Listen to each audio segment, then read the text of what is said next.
Jadi disalib semua dosa kita ditimpakan kepada Yesus, korban penghapus dosa.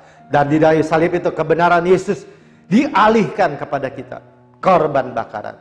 Bahwa harum Kristus yang menyenangkan Bapa. Kecantikannya, keindahannya, kemuliaannya, dia diterima. Saya selalu katakan gini, karya salib Yesus itu sempurna, selesai, lengkap, sudah terlaksana.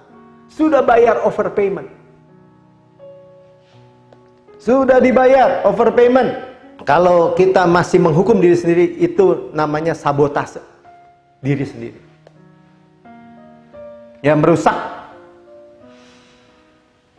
Karena di dalam Ibrani 10 ayat 1 katakan gini, di dalam hukum Taurat tadi ya hanya terdapat bayangan, kiasan atau bayangan atau gambaran yang substansinya adalah Yesus ya. Saja dari keselamatan yang akan datang. Sekarang sudah datang. Yang bukan hakikat, nah itu tadi hakikat itu substansinya. Dari keselamatan itu sendiri, karena itu dengan korban yang sama, yaitu korban binatang, yang tiap tahun terus-menerus dipersembahkan. Kalau Yesus tadi kita udah dengar, satu korban saja menyempurnakan sepenuhnya. Sekali dan untuk selama-lamanya. Hukum Taurat tidak mungkin menyempurnakan mereka yang datang mengambil bagian di dalamnya. Jadi sekalipun mereka itu qualified secara keturunan, secara fisik, tidak bisa menyempurnakan. Tapi Yesus dikatakan menyempurnakan. Korban Yesus sempurna dan menyempurnakan. Jadi gini, korban Yesus sempurna. Oh ya Pak, saya tahu Pak, korban Yesus sempurna. Ya berarti yang disempurnakan itu kita sempurna.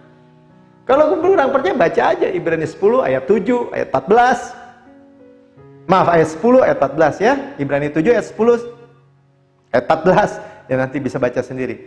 Ayat 2 dari Ibrani 10. Sebab jika hal itu mungkin, pasti orang tidak mempersembahkan korban lagi berulang. Ya, berulang-ulang. Kalau mungkin bisa menyempurnakan, ngapain diulang-ulang? Sebab mereka yang melakukan ibadah itu tidak sadar lagi akan dosa. Kalau udah sempurna, di sini jadi dikatakan kalau udah sempurna nggak boleh diulang-ulang, tidak sadar lagi akan dosa. Nah kita miliki kan yang sempurna, yaitu Yesus, anak domba Allah yang menghapus dosa di dunia, yang sempurna, yang perfect, yang sudah diterima, yang bayar lunas semua kita terima, tidak usah lagi dikatakan ya, tidak sadar lagi, maaf ya, tidak sadar lagi akan dosa. Sama-sama katakan tidak sadar lagi akan dosa. Kok bisa Pak? Ya kan sempurna. Jadi kalau saudara gini, sadar dosa lagi, itu menghina namanya. Seolah-olah nih korban gak sempurna. Menghina saudara. Itulah yang mencela karya Yesus. Bukannya kita yang dibawa kasih karunia. Sebab selanjutnya ya, setelah disucikan sekali untuk selama-lamanya. Sekali lagi ya, dikatakan sekali dan untuk selama-lamanya. Ibrani 9 ayat 9 itu adalah kiasan. Sekali lagi dibilang kiasan. Bayangan ya. Masa sekarang sesuai dengan itu dipersembahkan korban akan persembahan yang tidak dapat menyempurnakan mereka yang mempersembahkan menurut hati nurani mereka. Agak rumit ya. Jadi dipersembahkan menurut hati nurani yang jahat, kesadaran dosa, kasihkan lagi, pasang lagi. Sekarang ini kita punya satu, dia bayar kita, korban kita sebelum kita itu bertobat. Enggak, kita masih berdosa, dia bayar langsung. Dan memberikan kepada kita hati nurani yang murni. Hati nurani yang tidak sadar akan dosa lagi, tapi dasar atau penghukuman lagi, yang sudah tamat, ditumpas habis. Kita hidup di dalam kesadaran kebenaran ini dan memuliakan Tuhan. Amin. Ya, pembayarannya overpayment, Tuhan sudah bayar. Itu bukan hanya lunas, pas-pasan gitu, enggak. Overpayment. Supaya apa, saudara? Supaya saudara lega. Ya, dalam buku ini dikatakan bahwa kita tidak berhutang sama iblis. Tuhan bayar, Yesus bayar buat iblis. Enggak. Iblis enggak punya apa-apa. Iblis cuma nipu Adam dan Hawa di Taman Eden.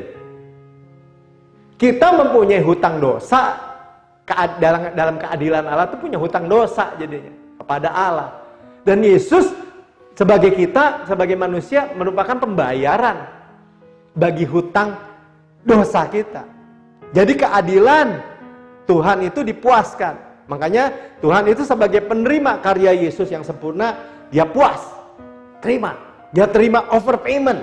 Apa sih Pak overpayment? Bayaran lebih. Ya, yang kita tidak mampu bayar. Kita bayar utang dosa aja, ya harus pakai hukum Taurat. Ya mau nggak mau. Standarnya itu nggak bisa diturun-turunin lagi. Salah satu, salah semua. Nggak bisa bayar, nggak ada manusia pun, satupun yang dapat memenuhi tuntutan hukum Taurat ini. Semua manusia berdosa dan telah kehilangan kemuliaan Allah.